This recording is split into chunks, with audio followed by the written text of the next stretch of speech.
This episode of Techno Buffalo is brought to you by Gamefly. Welcome back to another episode of Rumor Roundup with me, your host Ashley Esqueda, or Not John, as everyone's taken to calling me on the internet. Rumor Roundup is the show where we take all the best tech rumors from all over the internet, smash them into an easily digestible capsule format, and deliver it to you every week. Well, this week we're talking about the Motorola X, an HTC One for Windows Phone, Facebook's foray into RSS readers, and the potential name of Nokia's highly anticipated EOS phone. This is Rumor Roundup, so let's get rumoring.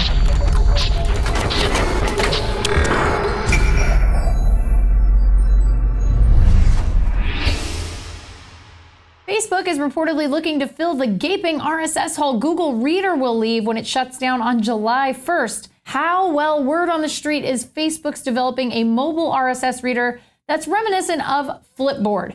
The project is known as just Reader, and it seems that after the relative flop of Facebook Home and the HTC First, this is another attempt by Mark Zuckerberg to have access to whatever information hits your smartphone. He's allegedly watching the project closely and providing feedback to the Reader team, but at the end of the day, it'll be up to you, the users, to adopt additional apps for the massive social network. He'll have some serious competition though, as sites like Dig, AOL, and even smaller startups like Feedly are scrambling to snap up disenfranchised Google Reader users. So good luck, Zuck. The HTC One has proven to be a wildly successful Android flagship, and now reports are coming in suggesting HTC is developing a clone of the one that runs Windows Phone 8. It won't be an exact copy, but the sister one would sport the same aluminum body, Beats audio, and a display between 4 and 5 inches. We'd hopefully see a 4.7 or 5-inch display, mostly based on rumors that this phone would have Microsoft's GDR3 update on board, which enables support for quad-core processors and 5-inch 1080p screens. It would also make a lot of sense for HTC, who could use a little OEM partner cash, and obviously Microsoft would benefit via another beautifully designed device for Windows Phone 8. We got another peek of the Motorola X, the device Google was reportedly working on alongside Motorola Mobility this week. It seems to be a phone headed for the Sprint network, so it's possible it could bear the Photon branding we've seen from Motorola devices on that carrier.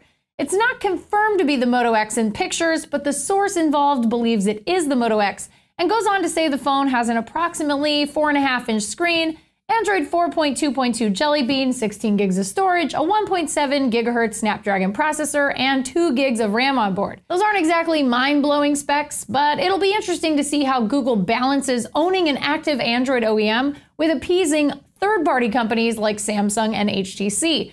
The X phone is supposedly dropping sometime in September, but I think that actually seems a little bit late in the game for those specs. So let's hope we get a spec increase or a sooner launch. Lastly, we may have a name for the newest Windows Phone 8 flagship from Nokia, or Nokia, depending on where you live in the world. The long-rumored and highly anticipated Nokia EOS is a Win Phone 8 device with a 41-megapixel Carl Zeiss lens on board with Pure View technology. We'll almost definitely see the final product on July 11th at Nokia's event, but this week the official name for the device may have leaked. Infamous mobile leaker @EVLeaks on Twitter claims that the Nokia EOS will officially be the Nokia Lumia 1020. It makes the most sense considering the Lumia 920 was the last flagship Lumia, but we're still going to cross all of our fingers and toes and hope this isn't just another AT&T exclusive here in the US at launch, because the wait for the Lumia 928 on Verizon and T-Mobile's 925 was way too long. Also, carrier exclusives kind of suck, right? We're gonna take a minute to thank our sponsor today, Gamefly. Buying games for your console can be pretty pricey, especially if you're a power player who eats up games like Last of Us for breakfast. So the best way to go about it is to rent your games from Gamefly. Gamefly is the largest online video game rental service and offers you a choice from over 7,000 new and classic titles across all consoles and handhelds. They've got games for PS3, Vita, Xbox 360, Wii U, Wii, 3DS, DS, and more. You can even go old school and rent some GameCube or PS2 games. With plans starting at $15.95 a month, Gamefly members can rent 1 to 4 games at a time and keep them for as long as they like. There's no late fees, no due dates, and shipping is always free. Once you're done playing a game, send it back and Gamefly will send you the next available game on your list. Boom! Just like that. Super easy.